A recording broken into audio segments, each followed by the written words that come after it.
Online payment और online bank services का चलन इन दिनों काफी बढ़ गया है।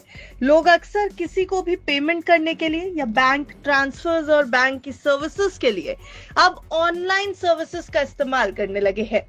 अक्सर किसी बैंक को पेमेंट करने या कोई भी बैंकिंग से जुड़ा काम करने के लिए लोग गूगल पर उस बैंक का नाम भी सर्च कर लेते हैं।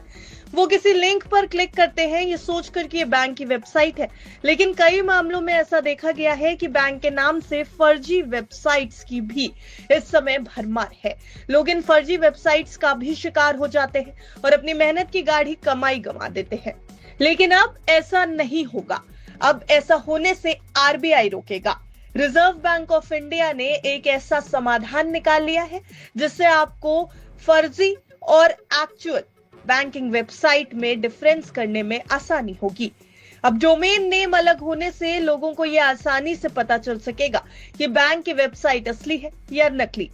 दरअसल आरबीआई गवर्नर संजय मल्होत्रा ने वित्तीय धोखाधड़ी पर लगाम लगाने के लिए भारतीय बैंकों के लिए एक अलग बैंक.इन इंटरनेट डोमेन लॉन्च करने की घोषणा की है।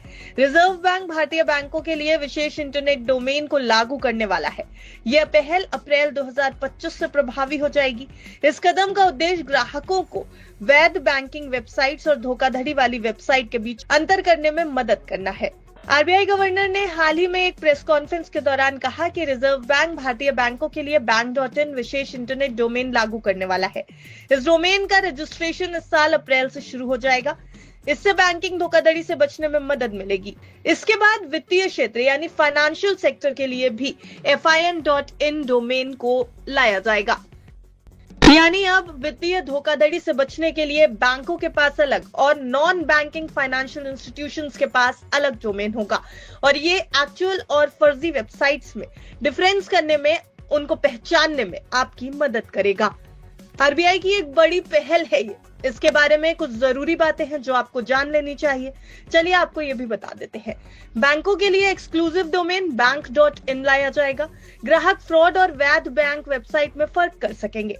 फर्जी वेबसाइट पर नहीं जाएंगे ग्राहक और फ्रॉड का शिकार भी नहीं होंगे।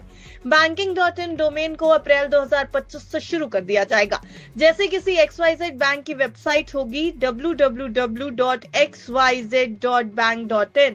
इसके बाद वित्तीय सेक्टर के लिए भी यानी फाइनेंशियल सेक्टर के लिए भी fin.in डोमेन लाया जाएगा। तो अब सवाल ये कि आखिर कब से शुरू होने वाला है ये नया डोमेन। तो जैसा कि हमने आपको बताया, रजिस्ट्रेशन प्रक्रिया अप्रैल 2025 से शुरू होगी। इसके बाद आरबीआई फाइनेंशियल सेक्टर और गैर बैंकिंग वित्तीय संस्थान यानी NBFCs के लिए भी fin.in डोमेन लेकर के आएगी। आरबीआई गवर्नर का कहना है कि डिजिटल पेमेंट में बढ़ते धोखाधड़ी के मामलों को रोकने के लिए ये कदम उठाया गया है। इससे कस्टमर्स का भरोसा डिजिटल बैंकिंग और पेमेंट सर्विसेज में बढ़ेगा। उन्होंने बताया कि institute for development and research in banking technology यानी IDRBT इस नए डोमेन के लिए विशेष रजिस्ट्रार के रूप में कार्य करेगा। आरबीआई ने अंतर्राष्ट्रीय ऑनलाइन लेन देन यानी कार्ड नॉट प्रेजेंट ट्रांजैक्शन में सुरक्षा बढ़ाने के लिए एडिशनल फैक्टर ऑफ ऑथेंटिकेशन लागू करने का भी फैसला किया है। अभी तक AFS सेफ्टी फीचर केवल भारत के अंदर किए गए डिजिटल लेन देन के लिए जरूरी था, लेकिन अब इसे अंतर्राष्ट्रीय ऑनलाइन पेमेंट्स में भी लागू कर दिया जाएगा। तो फिलहाल बैंकिंग धोखाधड़ी और ऑनलाइन पेमेंट्स में होने वाली धोखाधड़ी को रोकने के लिए आरबीआई कई बड़े कदम उठाने जा रहा है। आपका इस पूरी खबर को लेकर के क्या कुछ कहना है, हमें कमेंट सेक्शन में जरूर बताएं।